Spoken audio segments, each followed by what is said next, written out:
આણંદ શહેરની સામરખા ચોકડી પાસે આવેલી એક દુકાનમાં આગ લાગવાની ઘટના સામે આવી છે। આણંદ શહેરની સામરખા ચોકડીથી સામરખા જવાના રોડ પર એન્ટરસિટી કોમ્પ્લેક્સની એક દુકાનમાં આગ લાગતા દુકાનમાં મૂકેલ ઘરવખરીનો સામાન બળીને ખાખ થઈ ગયો હતો।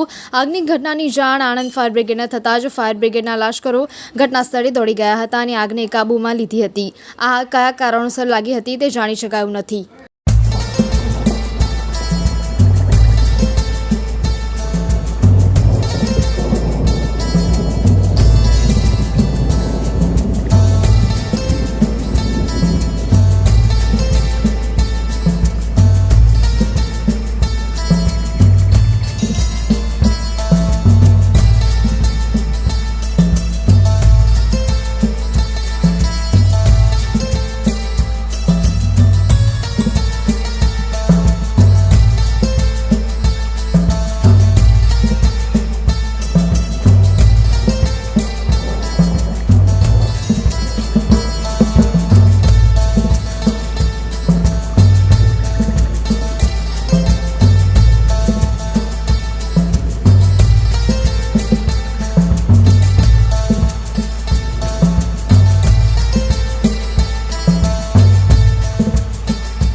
નરેન્દ્રભાઈજી Pandya, fireman, fire and emergency services Anand.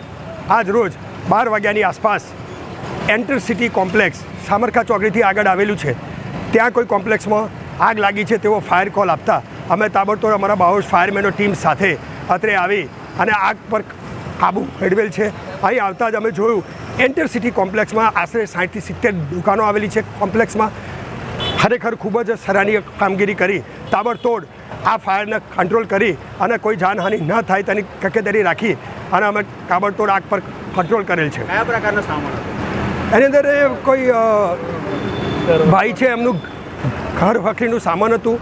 ઘર વખરીમાં એને ફર્નિચર અને ઇલેક્ટ્રિસિટીનું પણ સામાન હતું, તે બળીને ખાખ થઈ ગયેલ છે।